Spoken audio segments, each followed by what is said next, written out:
Hello and welcome to Talk Audio TV. Today I've come down to Celsius on the lovely sunny south coast and I'm sat here with Chris Bennett. Hello Chris.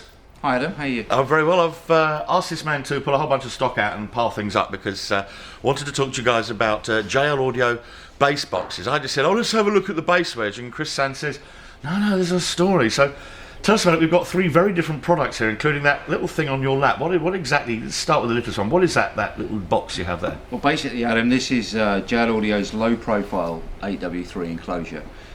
Really, the purpose and design of this product was to give a bass solution in a car without losing space. So you shout to the camera while you're telling us. Very tiny little closure. It's only 5 inches, just over 5 inches deep. Most cars will fit pretty much almost anywhere and really only take up space of really, I think you would agree, Adam, not much more than a shoebox. Well, it's not very big. I mean, I'm chucking about here. I heard this in your demo Sirocco. So what's that, a 10 or a 12? And you just giggled. Yep. We got you again, Adam, with that one. Yes, I mean, indeed, it is only an 8, and I think what we prove with this enclosure is that you can make a woofer is only as good as the enclosure that it sits in. There are many woofers out there that, including ours, that you can put in a ready-made enclosure that fits all. That will work, but to really truly understand the woofers, their technology, and maximise the performance of those woofers, the man behind that is Lucio, the LNJL. That's Lucio Peroni. Yes. And he is the founder of the company, the chief engineer, and every single enclosure is tuned to maximise the performance of the woofers that he designs. This little baby here was probably the most underestimated and almost ignored product by the US dealers. They didn't like it. The Americans said, that's too gosh darn small, I don't want that little thing. Quite rightly, and when you look at it, they didn't consider that it could give the bass performance that their customers wanted. So Carl Kennedy of JL Audio, the Vice President of Sales, set an incentive for all the dealers to have one of these in a demo car. When they did that, this product has now taken off so much that it's now gone from probably the most ignored SKU in their enclosure lineup to the #1 selling enclosure for JL Audio. SKU, for those of you who don't know, is actually a Chinese expression, part number, stock keeping unit, a Chinglish thing that we've taken into our language, a SKU, a thing. And it's one of the top selling items that JL do. It's also now one of their top 5 selling part numbers. Top 5.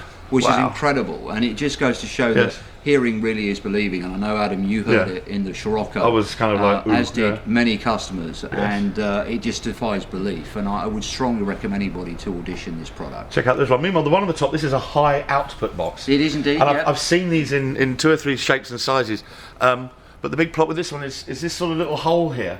It just looks like just an oval hole.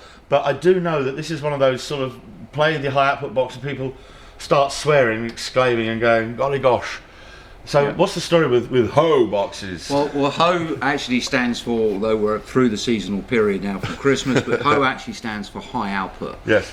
These things are designed to be insanely loud, deliver very good levels of SPL, but still retain a good sound quality in JL's tradition. Right. But a lot of people think that the shape of this hole is really aesthetic. Just to go to the attention to detail that Lucio has with everything he designs, that he probably has 20 different shapes that he played around with. The W7 Ho box, the W6 family, and this is the W3. So this is, make no mistake, this is acoustic loading for these transducers. They have very different shapes to them, and the elliptical shape that you see on the ones that have got the red, the W7 and W6s, that shape has changed in terms of its egg shape dramatically to the final product. He decided between 20 different variants of that before he chose the one. So this guy is the shape. Playing with bits of woodwork till he's going home to his family with flipping dust in his hair, big time.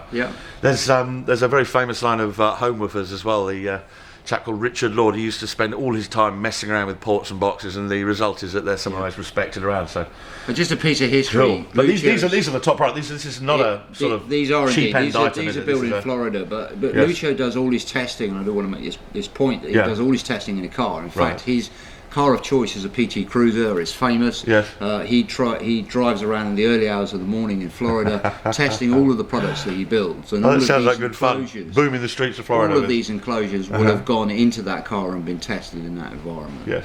So that's the hoe box, and, Yes. and like I say, the construction of these, that they have a V-groove technology. I've seen them at the factory.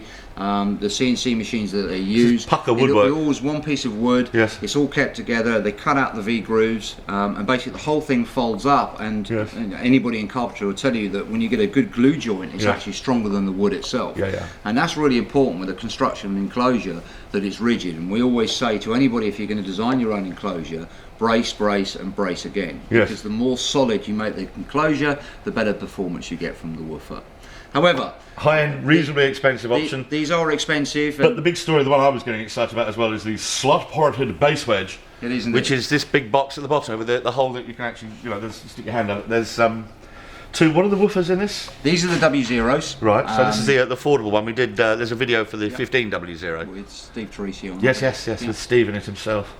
And these basically are available in a dual 12, a single 12, and a 10. And this product, effectively, what's unique about it is that, again, all of the design characteristics in terms of maximising the performance, designed to give great bass output for low input. Right. So they'll run off an amplifier quite happily, anywhere between 2 and 600 watts. And I know you're going to show shortly the little tiny XD amplifier. I've left it over there. Let me go and get this. Hang on. To grab it. There we go.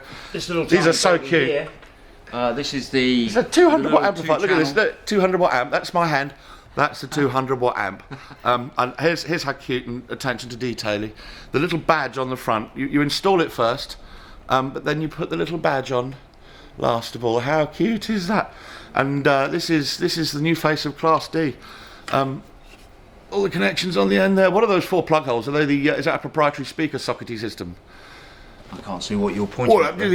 These are where the speaker wires go in, is it? They are indeed, yes. So this panel comes off, removes by the screws, and you can get at the terminals, which are Yes, it does. So all you in can there. steadily gains and crossover Fat points. power wires, and of course line in and like. But it's a really compact little remote level control. The size of it, small thing, very very cute. And that's the XDs. baby one. That's the 200 Yes. watt.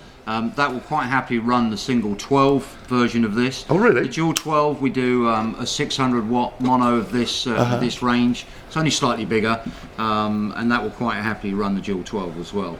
One of the things that we do have, you notice with the design of it, is that you've got the woofers facing this way. Yes. Designed to be rear firing, front firing, Right. or we say bass any way you want to flip it. Yes. It can actually download as well, because if you turn the enclosure, you can see these stands. It will actually sit so the woofer's far down towards the floor. That's something they call boundary loading, and some of the best home woofers do it as well. If the bottom of your car's solid, there's basically with the BassWedge, you point it in your car and you squeeze it about till it pumps the lows out in the way that entertains you the best. But JL Audio bass enclosures, deeply desirable. Chris Bennett, knowledgeable fellow. Thank you very much indeed, Chris. You're a star. Thank you, Adam. This is Adam Rayner and Chris Bennett signing off for Talk Audio TV. Find the button. Where are you? Bye bye.